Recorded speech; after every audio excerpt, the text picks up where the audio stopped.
Bonsoir mesdames, bonsoir messieurs. Bienvenue à notre chaîne YouTube consacrée au dédouanement des marchandises, à la résolution des litiges entre la douane et ses parties prenantes. Cette chaîne qui se propose d'apporter des réponses aux différentes questions que vous posez se rapportant à l'importation et à l'exportation des marchandises. Alors ce soir, nous allons parler de quelque chose qui revient tout le temps, que dans une notion assez importante, d'une pratique assez rigoureuse, qu'est la valeur en douane.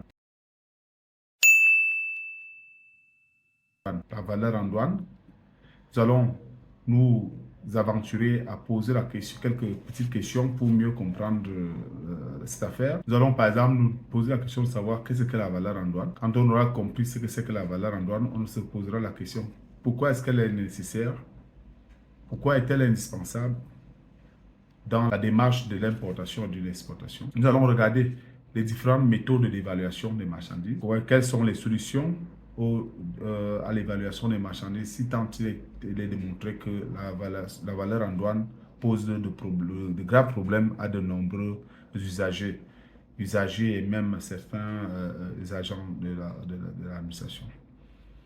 Alors, c'est à cela que nous allons nous exercer dans cette partie de nos débats, de nos discussions dans notre chaîne. Sans plus tarder, nous allons commencer par la réponse. Qu'est-ce que la valeur en douane? La valeur en douane, ici, on va la définir sur deux axes, essentiellement pour ne pas s'embrouiller. On va d'abord dire que la valeur en douane se définit du point de vue mathématique. Donc, mathématiquement, ou bien sur le point de vue de calcul, comment est-ce qu'elle va se manifester? On va dire la valeur en douane, c'est la valeur CAF. CAF, C pour coût, A pour assurance, F pour fret. Coût, assurance, fret. En anglais, on dira valeur en douane, c'est la valeur CIF. Cost, insurance and freight. Donc, si la valeur, sur le point de vue mathématique, s'appelle le coût, l'assurance et le fret, il faut simplement comprendre par coût l'ensemble des charges qui ont prévalu à la fabrication de la marchandise depuis son usine jusqu'à l'embarquement. C'est-à-dire qu'il faut intégrer toutes ces dépenses qui sont autour de la marchandise jusqu'à ce qu'elle l'embarque au moment où elle prend le bateau ou bien, je ne sais pas, l'avion. C'est ça qu'on va appeler toutes les charges dans le pays de départ. On va appeler ça les coûts se rattachant à la marchandise. Ça peut aller du prix de... Parfois, ces coûts peuvent être incorporés dans les factures. Parfois, il faut les additionner pour avoir leur vraie valeur.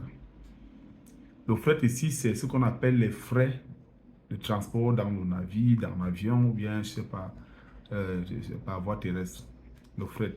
Donc, c'est le frais de transport, le coût de transport. L'assurance est connue et est donnée par les organismes qui en ont la charge. Lorsque vous voulez faire une importation d'un pays de départ pour un pays d'arrivée, le cas échéant peut-être le Cameroun, il y a ce qu'on appelle une assurance. Parce que la plupart du temps, les marchandises peuvent avoir connaître des incidents et se détériorer. Pour vous éviter de perdre totalement vos investissements relatifs à cette marchandise, il est question, du point de vue du commerce international, d'assurer cette marchandise, sans laquelle la marchandise, en réalité, risquerait de ne même pas être importée ou exportée. Donc, du point de vue mathématique, nous disons que la valeur en douane, c'est le CAF, ou vous voulez, le CIF en anglais. Et maintenant, la deuxième compréhension que nous voulons mettre en exergue, qui n'est pas à négliger, c'est la définition du point de vue réglementaire. C'est quoi la valeur en douane du point de vue des textes? Le principal texte ici qui va nous gouverner, c'est le code de douane, CEMAC. Parce que nous sommes au Cameroun et dans la CEMAC, à son article 27, que tout le monde peut bien lire, la valeur en douane, c'est la valeur transactionnelle, la valeur de la transaction. Nous disons qu'à ce niveau, il faut sortir des questions liées au cadeau.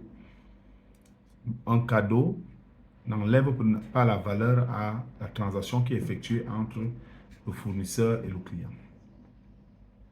C'est donc la valeur transactionnelle, C'est-à-dire que c'est la valeur de la marchandise dans le pays de départ, au moment où la transaction a eu lieu. Cette marchandise, comparativement à d'autres de la même catégorie, a une valeur. Et c'est cette valeur-là que l'Organisation mondiale du commerce, l'Organisation mondiale des douanes, l'OMD et l'OMC entrevoient de valider pour éviter, pour mieux tracer le coût statistique des échanges internationaux. Nous voyons donc à ce niveau que notre valeur en douane, vous savez déjà comme un élément très important pour les échanges entre les différents pays et peut-être aussi, et aussi au niveau de l'équité dans la comptabilité des statistiques sur le plan international. Voilà. Alors, si à ce niveau, on est d'accord que cette définition nous apporte à plus ou moins, à un niveau moindre, à un niveau un peu plus important, l'intérêt sur la notion de la valeur en douane, la deuxième question que nous nous posons est relative aux enjeux. Si on n'a pas une bonne valeur, qu'est-ce qui peut nous arriver? Quels sont les dangers ou bien quels sont les avantages qu'il y a dans la valeur en douane? Et nous parlons donc des enjeux de la valeur en douane. Pourquoi la valeur en douane est-elle si importante? Premier aspect, du point de vue de la liquidation des droits et taxes, la valeur en douane s'avère donc un outil très important pour calculer les droits et taxes. La liquidation des droits et taxes, c'est simplement le calcul des droits et taxes. Une liquidation, c'est l'attribution d'un montant à quelque chose, à un objet ou à une opération. Donc, pour calculer les droits et taxes, il faut s'appuyer sur la valeur. La valeur est la base taxable des droits et taxes. Donc, à ce moment-là, on va retrouver deux tendances. D'un côté, les importateurs ou bien les opérateurs économiques qui peuvent trouver en ça un moyen pour eux de contourner les paiements onéreux en diminuant simplement la base taxable, qui est la valeur en douane. Si on diminue la valeur en douane, il est possible que les droits et taxes collectés soient réduits également de façon conséquente. Et une autre tendance qui est celle des agents de l'État, qui n'est pas la plus partagée parce qu'ils sont très souvent avisés en ce sens-là, d'attribuer une valeur très onéreuse, très élevée à une marchandise pour collecter le maximum de droits et taxes. Celle-là, honnêtement, elle est de moins en moins utilisée et pratiquée parce qu'un agent de l'État, à ce moment-là, étant donné que ce ne sont pas ses droits et taxes, il fait juste une opération. Il n'a pas intérêt à maximiser. Mais si on parle ici dans une attitude qui peut conduire à une erreur. Même en cas d'erreur, cela peut arriver. Il est donc question que la détermination des valeurs, de la valeur en douane soit faite de façon objective pour que même qu'il ne se produise pas beaucoup d'erreurs. Après ces deux aspects qui sont liés aux deux tendances, minimisation de la valeur en douane ou bien optimisation, maximisation de la valeur en douane, on a un autre enjeu qui se rapporte à un instrument de politique économique. La politique économique d'un pays. Là, on est un pays pour assurer les barrières tarifaires et non tarifaires, peut s'appuyer sur la valeur en douane et définir quelques types de valeurs, des valeurs administratives que nous connaissons. On peut parler dans ce cas, on reviendra peut-être là-dessus la prochaine fois dans une vidéo si vous en trouvez, vous en jugez utile. Il y a des valeurs de référence, il y a des valeurs de référence, des valeurs mercuriales, il y a des valeurs minimales. Les valeurs de référence, ici, sont des valeurs qui donnent une tendance à la valeur d'un type d'un produit pour éviter que les uns et les autres ne la manipulent davantage. Compte tenu du fait qu'il y a une espèce d'imbroglio, une espèce de désordre dans les importations, les importateurs ne donnant pas les meilleures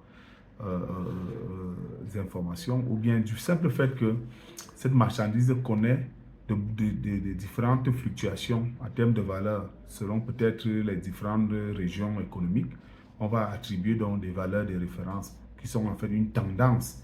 Toutes les valeurs qui seront prises dans dans ce type de marchandises doivent osciller autour de la tendance qui a été décrite par l'administration. À titre d'exemple, si on dit que l'huile de palme, je ne sais pas quoi, est à 1000 francs en valeur référence, une valeur de référence à 1000 francs, il est possible que certaines personnes mettent à 850 ou 975 ou 990 et d'autres mettent à 1100 francs, 1050 ou 2000 ou 1500. Donc, tant que la tendance, on tourne autour de cette valeur, elle sera admise en douane. Il y a également les valeurs qu'on va appeler les valeurs mercuriales. Celles-là, elles sont rigides parce qu'elles ne bougent pas. Elles sont stables.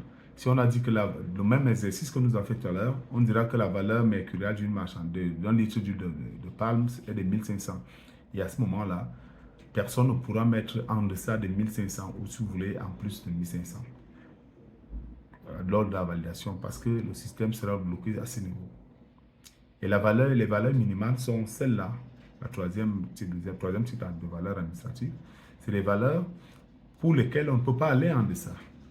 Si on a dit que la valeur, pour le même exemple de tout à l'heure, on a dit la valeur d'un litre d'huile de palme est de valeur minimale d'un litre d'huile de palme de 1000 francs, il est impossible de déclarer moins de 1000 francs CFA sur un litre d'huile de palme importé.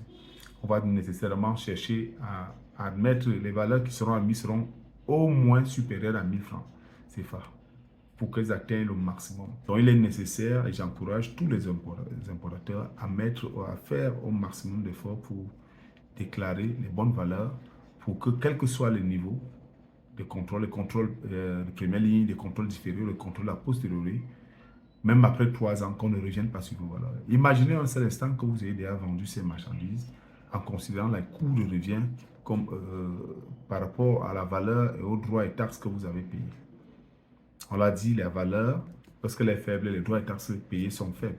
Vous avez dit que votre marchandise avait eu qu'au coût de revient 10 000 à l'unité. Et avec le redressement qu'on va vous faire, on vous dit que vous deviez payer 15 000 francs. Vous l'avez déjà commercialisé à 12 000 francs. Comment vous faites pour retourner sur cette perte-là?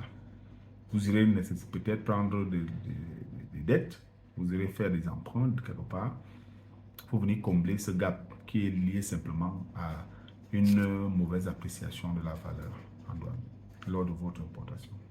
Alors, nous allons nous arrêter là à cette vidéo parce qu'elle semble déjà assez longue.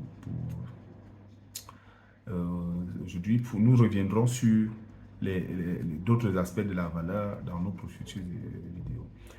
Pour ceux qui sont nouveaux dans la chaîne, nous vous demandons de vous abonner et n'hésitez pas de nous faire part de vos commentaires pour améliorer les analyses et les explications que nous avons ici. L'idée étant d'optimiser, de mieux faire par l'avenir pour que tout le monde comprenne ce qu'on appelle la douane et ses différents aspects et qu'on facilite la vie. La douane n'est pas un mystère pour nous, elle ne sera plus jamais un mystère pour quiconque. Merci.